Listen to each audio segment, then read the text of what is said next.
Why the B-2? Bomber is the most feared aircraft on Earth. The arrival you never notice, most weapons announce themselves. Sirens, engines, shockwaves, they make noise because noise is part of the message. The B-2 doesn't do that. There's no warning sound, no streak across the sky, no moment where someone points upward and says, "There it is." By the time anyone realizes something has happened, it already has. And that's the first reason the B-2 is feared. Fear without a shadow. If you were standing underneath a B-2 as it passed overhead, you probably wouldn't look up. Not because it's fast, not because it's high, but because your brain wouldn't register it as a threat at all. No sharp angles, no shiny metal, no roar. Just a shape that doesn't behave like an airplane is supposed to. Predators are easy to fear when you can see their teeth. The B-2 removes the teeth and keeps the bite. Radar was never ready for this. Radar was built for honesty. Big objects, hard edges, clear reflections. The B-2 lies. It scatters signals. It bends expectations. It turns detection into guesswork. Not invisible, worse, unreliable. And when defense systems can't trust what they're seeing, they hesitate. Hesitation is where fear lives. Stealth is not about hiding. Here's the mistake most people make. They think stealth means disappearing. It doesn't. Stealth means arriving wrapped in doubt. Is that a glitch? A bird? A system error? By the time certainty arrives, the moment to respond is gone. The B-2 doesn't outrun danger. It arrives before danger knows it exists.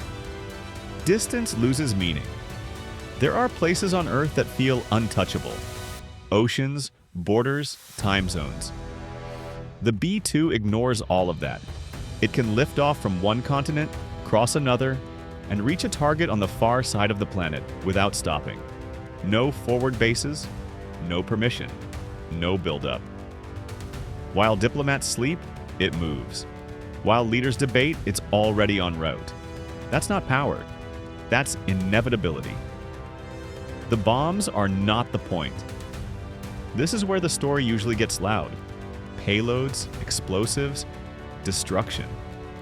But that's not what makes the B-2 terrifying. The fear comes from choice. The ability to strike precisely or not at all. To destroy a single target in a city, or leave the city untouched.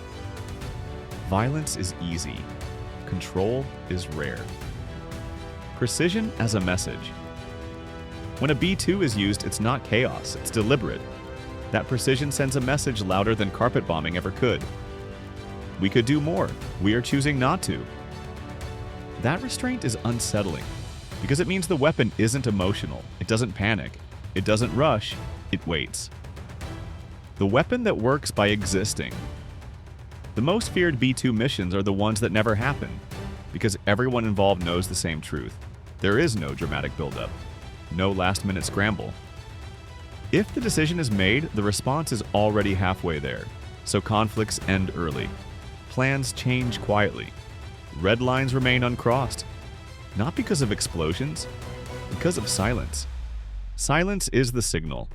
The B-2 doesn't patrol aggressively. It doesn't posture.